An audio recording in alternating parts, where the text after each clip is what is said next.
Welcome to Mormon Book Reviews, where an evangelical encounters the restoration. So here we are continuing our conversation with the author, full name, so you can find the book, John Christopher Thomas, author of A Pentecostal Reads the Book of Mormon.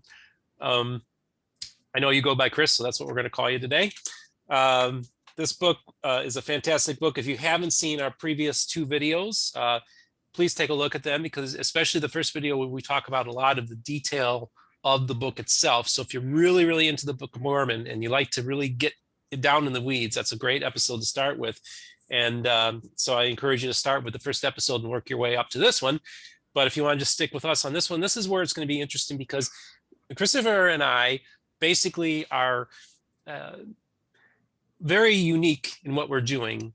Now, of course, you're doing it from a scholarly background, and I'm just a layperson who just has a real interest in all things Mormonism, restoration, LDS, and all that. And as a result, for some whatever strange reason, I just get into this stuff and fell in love with this book. And he was the very first book that I reviewed on my new little YouTube channel, Mormon Book Reviews.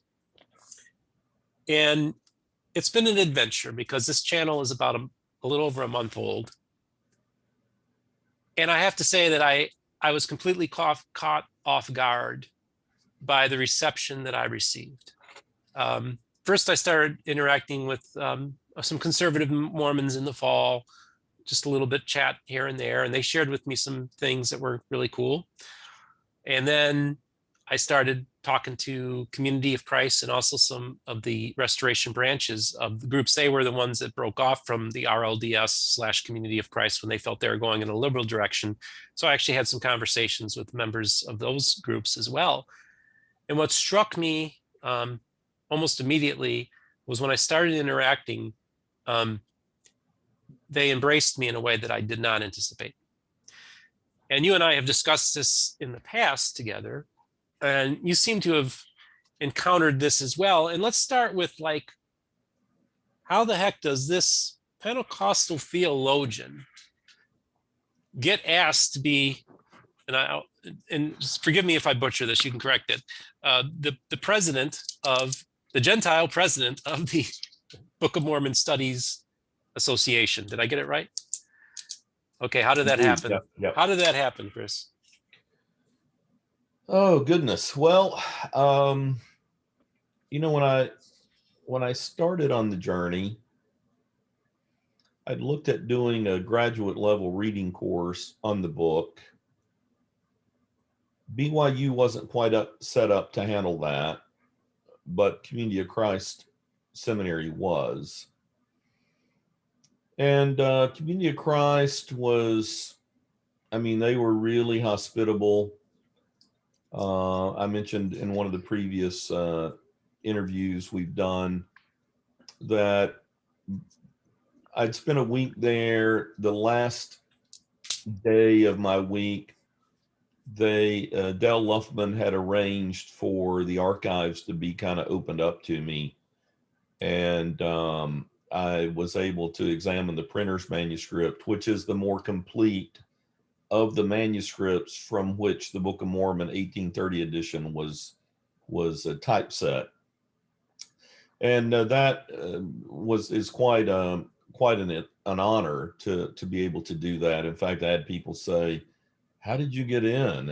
And I mentioned Dale, and they said, well, because Dale was an apostle, or had been a former apostle by that point. Anyway, just a really nice reception there. I went out to Utah Valley University for a Society for Mormon Philosophy and Theology session. My first foray, I read a paper on some of my structural stuff on the book. And I thought, well, I could get one of two responses. One could be, we know all that, or no response at all. What are you doing out here telling us about our book? And yet there were some real nice connections made, and actually had a chat with a woman who had done a master's degree at Vanguard University, which is an Assemblies of God school. She's LDS. She had wanted to go to Fuller, I think, and despite the fact that Rich Mile, the president or provost of the seminary, was heavily involved with LDS dialogue. Apparently, she was not admitted because she was LDS. And she told me of how someone in her library, I forget, I think she was at UC, maybe Riverside, I can't remember now. Anyway, how that somebody at the university library said, well, you should check with Vanguard. Well, it turns out she had worked with some of the people I knew really well. And she had told me at this presentation that that my paper was the best paper she heard the whole time there. So, that was very nice to hear. Somebody had arranged for me to go over to BYU. I'd never been on campus.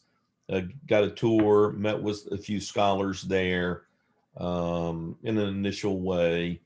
And then the guy there was a guy who was the director of the Willis Center for Book of Mormon Studies at the Maxwell Institute, Brian Hoglid.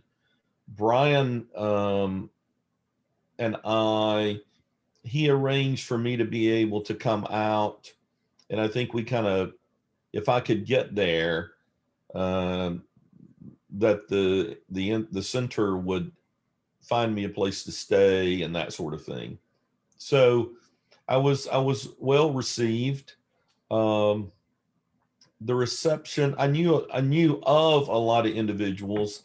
And so whenever I went out to the Maxwell Institute, I arranged to see these folk, to talk through some issues, because when you're in Tennessee, there's not a whole lot of Book of Mormon scholarship, and the libraries are pretty limited. In fact, I may have one of the best Book of Mormon libraries in the state of Tennessee. How about east of the Mississippi? Well, I don't know about that, but maybe. Oh yeah,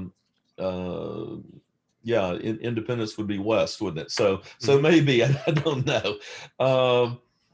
So made a number of friendships at the Maxwell Institute. It tends to fall largely along generational lines. Younger scholars are quite interested in the engagement. Some of the older scholars have not been. And it's not that, there's been much animosity there. It's just some people are interested in how an outsider reads their sacred text, and some aren't as interested. I've been able to go up to and do 2 or 3 seminars at the Church History Library in Salt Lake, which was quite an exceptional event. I'd gained access to the original manuscript while I was there, which again is, limited access, and I was very grateful for just really great experiences. As an outsider, you're not necessarily limited in who you can talk to. There are no kind of lists of people who are forbidden. And sometimes in certain ecclesial communities, there are these written and unwritten rules about who's out of bounds and who's safe to talk to. And so there's a fair amount of freedom there in terms of engagement. I mean, I'm friends with Lachlan Mackay, who's an apostle in Community of Christ, and have had the pleasure of having a meal with Marlon Jensen, who is one of the general authority emeritus, who had a real crucial role in the Joseph Smith Papers project getting launched. Sometimes tell people I've had dinner with Dan Peterson and with Sandra Tanner, though not together. though that would be an interesting dinner. I've had conversation with John Welsh and Ed Wonderly, people kind of in very different ways. I think all of that comes from, in biblical studies, there's nobody that's off limits. I read everybody if I'm working on a particular text, regardless of their affiliation or whether they're a theist or not. And so for me, that's kind of how it's done. I think when outsiders show interest in the Book of Mormon and they are respectful, respect doesn't mean uncritical, but it means respectful, that they tend to be very affirmed by that. And so that's all been really, really enjoyable. There have been people who have opened lots of doors for me. I'm not smart enough to pull all that off. Of course, I think that the Lord's had something to do with that. Just trying to make sure I'm not missing something. It's not my tradition. What I know about the Book of Mormon pretty much is in this book. There's not a room I'm in with other people, especially LDS folk, that I probably don't know the least about the Book of Mormon in the room. So, one thing kind of leads to another. There was a seminar that some funding was granted for a Searstone seminar. Apparently there was money left over and they decided to have a Book of Mormon studies seminar. I went to the first one. It was a very successful meeting, mainly an academic meeting. It wasn't designed to draw huge crowds, but almost a workshop-ish feel to it. Probably, usually 50, 60 scholars. And it was hosted at Utah State University. The desire was to have an academic group that sort of spanned the different traditions in the Restoration and beyond. And I think one of the reasons why I was put forward to serve as the inaugural president was because I was an outsider. And I think the optics of that is, this isn't just another in-house conversation going on. And of course, there's plenty of reason to have in-house conversations. And so, I felt personally that it was something I was supposed to do if that arose, that opportunity. I didn't, canvas for it, but so in the end, that's what happened. I was put forward as the president, and we had 2 vice presidents, and we've worked very, very, very well together. And it's we met this will be our 4th meeting this autumn. We met last year virtually because of the pandemic, and it was a really fine meeting. I mean, it came off almost seamlessly. So I think it's I kidded the group that being a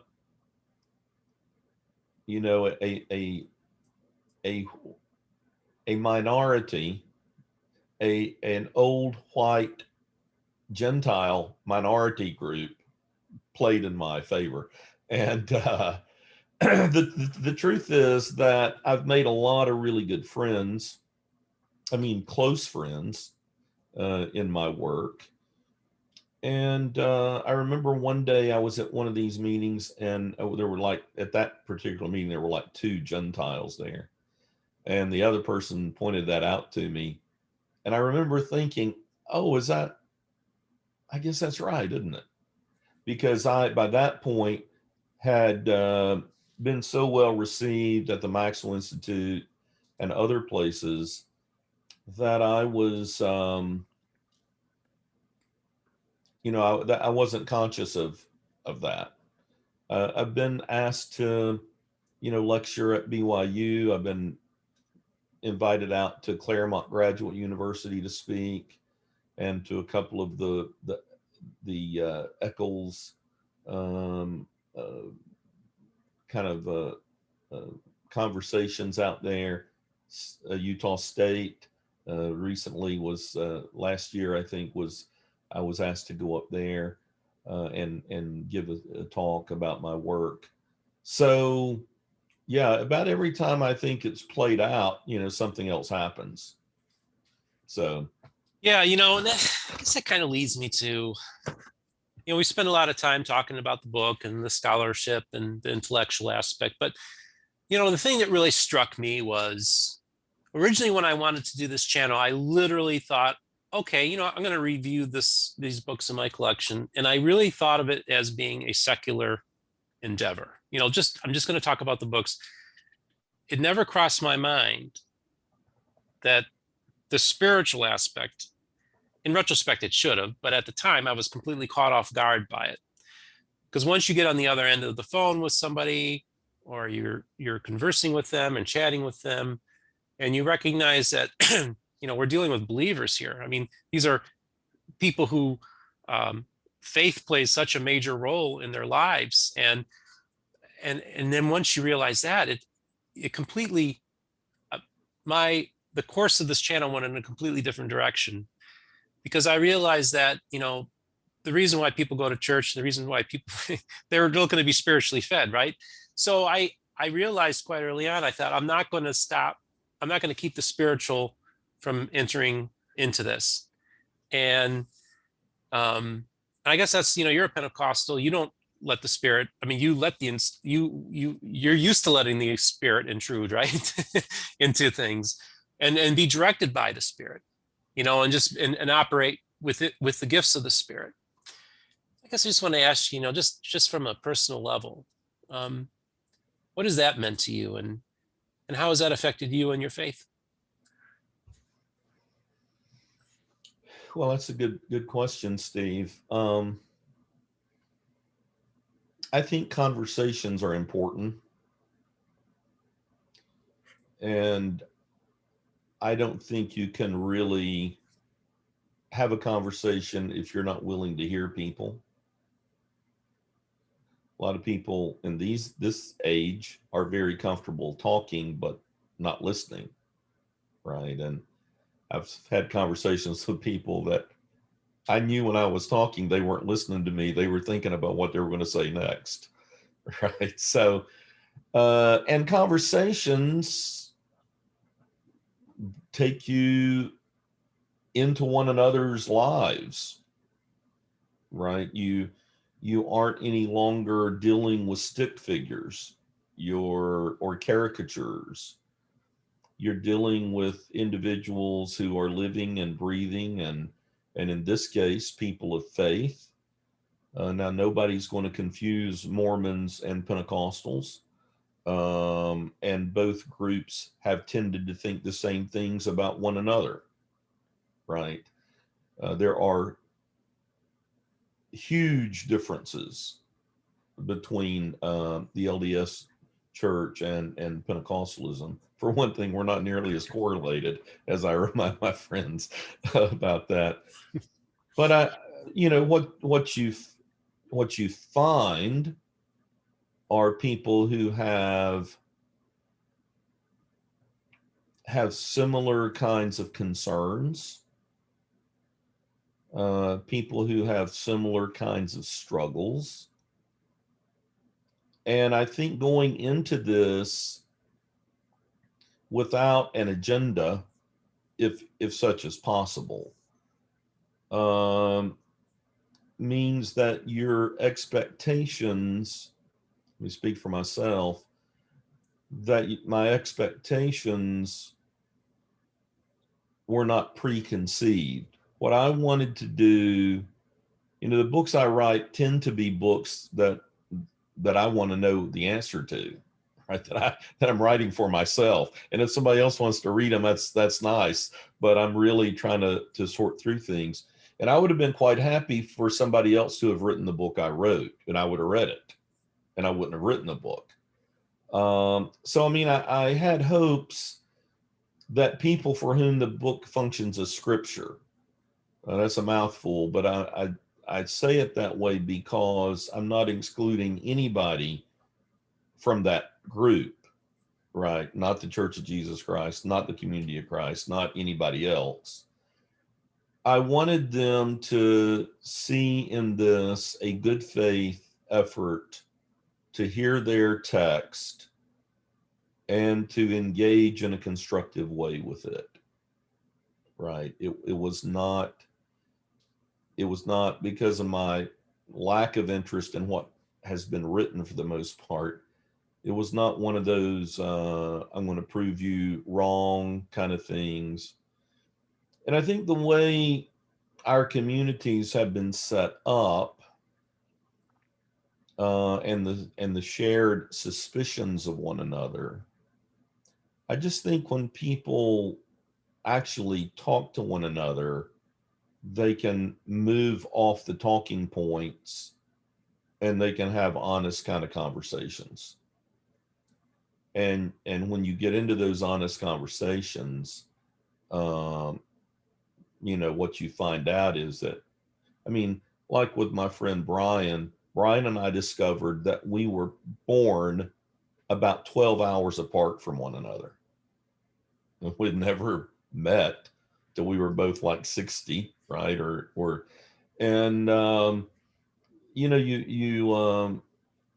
develop friendships, you understand people better. I think when you engage another religious tradition, it makes you a more informed and critical, in the positive sense of that word, person about your own tradition and your own experience. I mean, I felt the Lord's direction to take on the project and to do various things, but I haven't ever had this sense of knowing where it wound up, right? And that's all right. I mean, I remember when I tell my LDS friends about feeling the Spirit lead me to write this book, they get that look in their eye like Aslan is on the move, right? And my Pentecostal friends say, "God told you what?" And so that's okay. I mean, when I started the project, I went to see my president at the seminary and our presiding bishop and said, "Look, I'm going to be involved in some research that might be a bit controversial. And I just wanted you to know what was coming because I didn't want them to get blindsided." And they were both really blessed the project and what I was up to. So, it's been a great ride. I mean, it could end tomorrow, right? But it's been a great ride, and I've made a lot of friends, and I've gotten lots and lots of questions about Pentecostalism.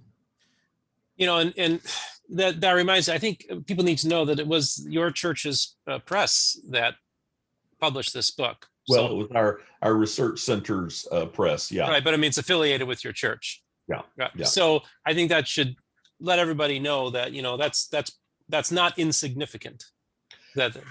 Well, I think that's right. I mean, I think that the problem with publishing a book like this is if you went to an evangelical publisher, they'd want you to drop out the Pentecostal stuff and be more critical in a negative way about the LDS tradition. If you publish with an LDS press, they might want certain things toned down. It felt to me like, and I had an offer to do that, but I felt like it would be more straightforward to do this in this way, and it would be the project that I'd envisioned. That makes sense. So, I've become fast friends with Rick Bennett, of Gospel Tangents. And I have a feeling that down the road, I can see you going on there. I just remember when I first saw the interview with you and John Dehlin, I went to my mom and I said, this guy should be on Rick Bennett's. This is a Rick Bennett guest, In other words, it felt more like a Rick Bennett guest. But I have to say that that interview you did with John, especially the third episode. Now, I found fascinating the second episode where you were kind of in your own little way, kind of defending the Book of Mormon a little bit to John. John was kind of doing what John Dehlin does. And you're like, oh, hold on a second here. Actually, there's something interesting, or I got a little nugget out of here, different, even like a favorite verse that you like. And in other words, you saw some value in the text.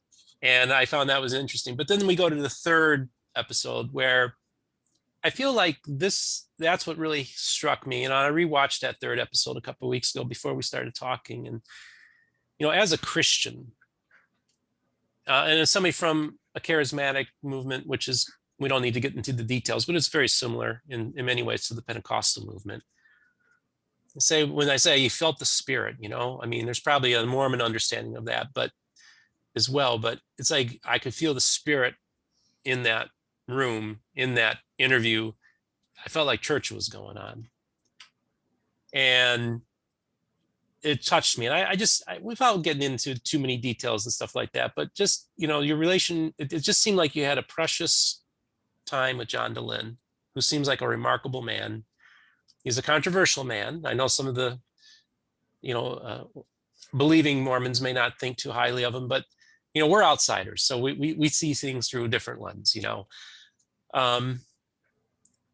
that third episode was very powerful, Chris, and whatever you're comfortable kind of talking about, I'd like for you just to share a little bit about that.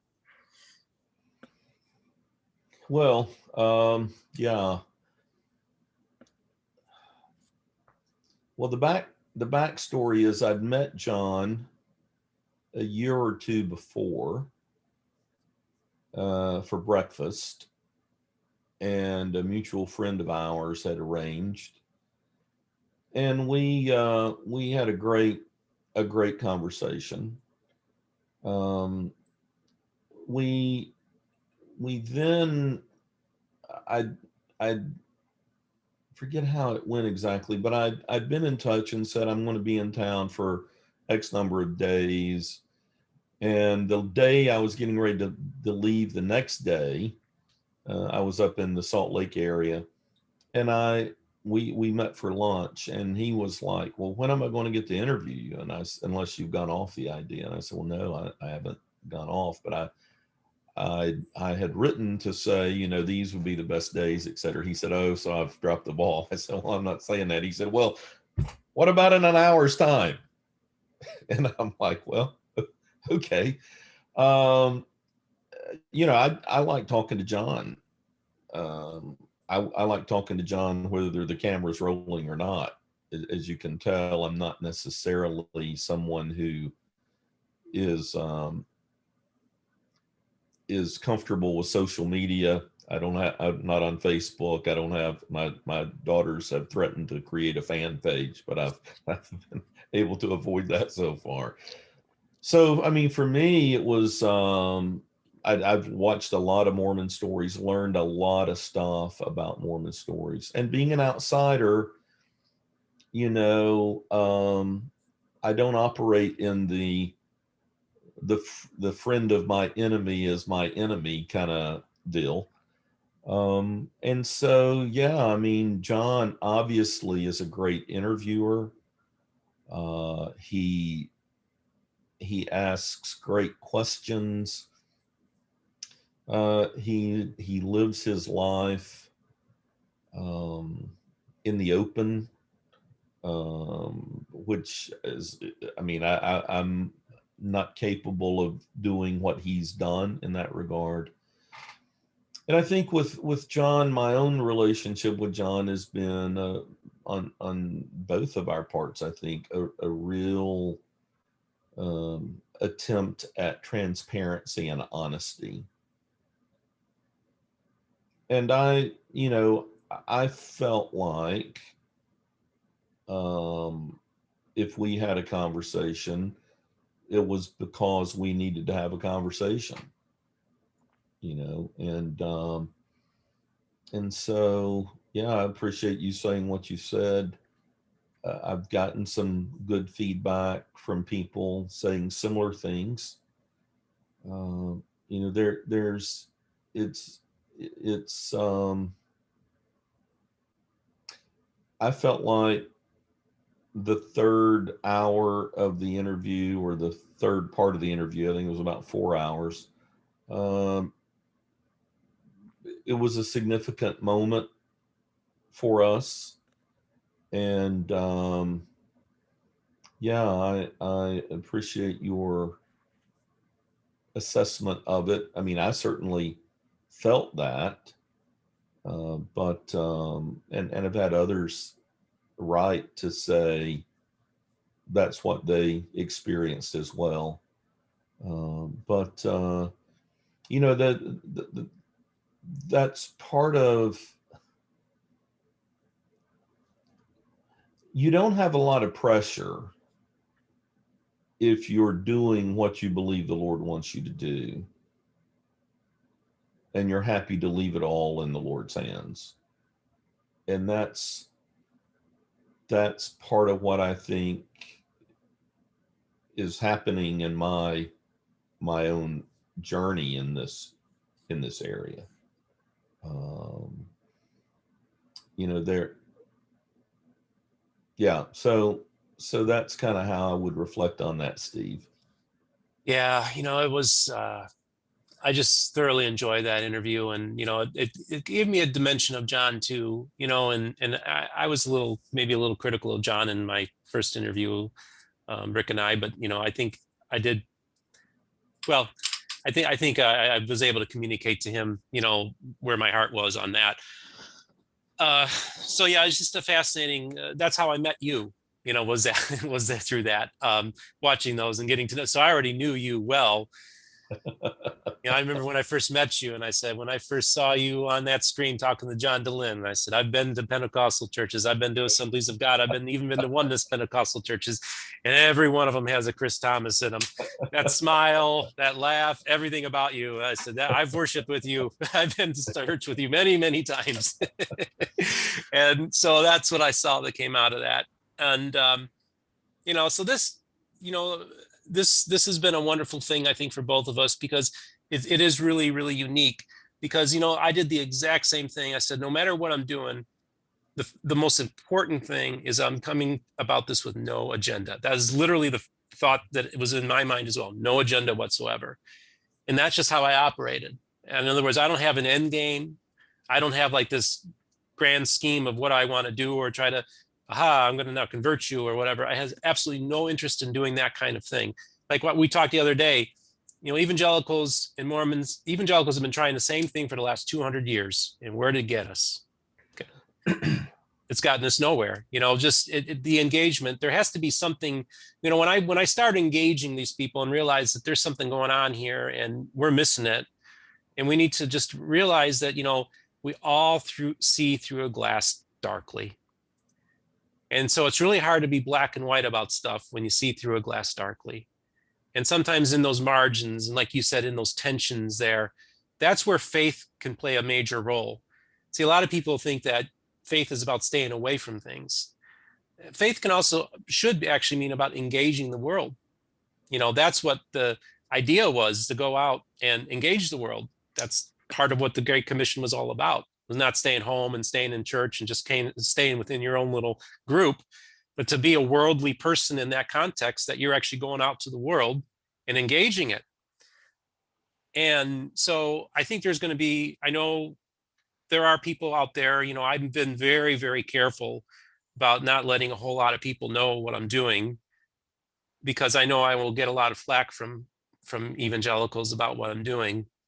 But let me just tell you, folks, you know, when you're operating in the Spirit, and I hate to talk this way because I don't want to seem arrogant, but when you're operating in the Spirit, it's kind of like, you know, when you just know that that what you're doing is within, you're operating in it, and you know it. And when you know it, then the doors open, and God can shut these doors. God, 6 months from now, this may be all over and I may not be doing it anymore. I'm completely content with that. Again, no agenda. And so I've learned a lot. I've learned a lot from our restorationist friends, and I know that you have as well.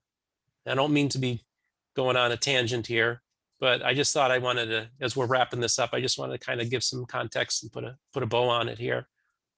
And Christopher, I just wanted to say it's been a real honor and privilege to be able to have you as not only as my first book review, which you said you were humbled. I remember getting this beautiful email from you that you said you were so humbled that and you even said, you got the book, you got it. And that was a very high compliment, because it literally was the first book that I ever reviewed. And to get such a to get high praise like that from you really means a lot. But I just want to say that, I'm honored and humbled that you're my first author guest. And I want to thank you and tell you how much I appreciate that, brother. I guess if you just have any parting words that you want to share with me or in the audience, go ahead. Well,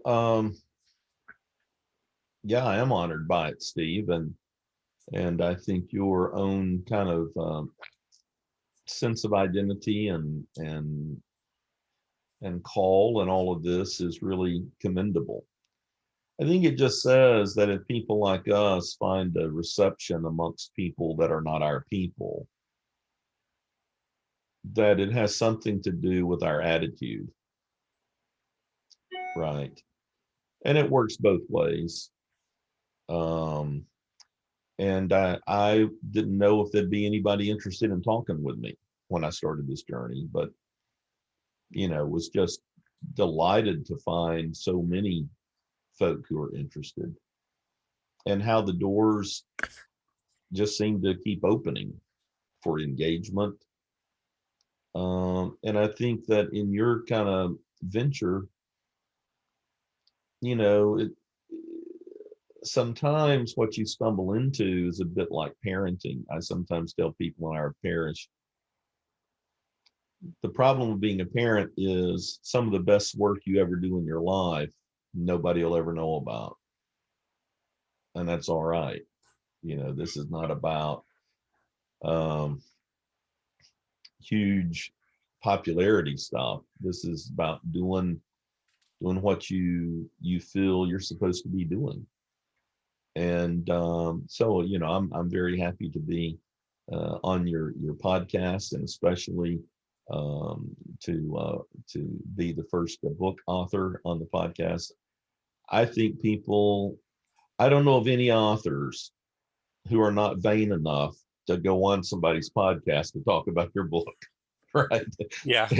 And you are you're a careful reader, and I think that's a compliment to authors, that you've really spent time on that. And so thank you very much. I look forward to even greater things than our conversation, and would encourage you along that route. So thanks so much, Steve. I appreciate it, my friend. Well, thanks, Chris. Yeah, my friend, you're my friend too. And I just want to say to everybody out there, when we first had our conversation, I asked you if you would be willing to not only be a friend and a mentor in some ways, but also play a pastoral role. And you agreed to do it. And you also prayed over me at the end of our conversation. And so I just want you all to know that, I do have people, I have a person fulfilling a pastoral role for a season, I guess we could say, that's going to help me in this endeavor as well. Chris and I are in communication quite a bit, and we exchange notes and everything. And so I just want to say that it's been a really honor and humbling to have you as a guest. Chris, I think we got this book covered pretty good. I think you feel like I gave it a fair. We got into the weeds here, dude. So that's what this is all about, guys. So if you're an author and you're interested, I mean, you're going to deal with a guy who actually read your book or took the time to, really get into it. And I'm going to be respectful. And all I want to do is have a conversation with you, get to know you. And that's what it's all about. And let's just take this fantastic journey together. So like and subscribe. I'm going to put the link to that third interview from Mormon Stories in the bottom of the description of this, of course, with the book. So everybody, you have yourself a great day, and we'll see you soon.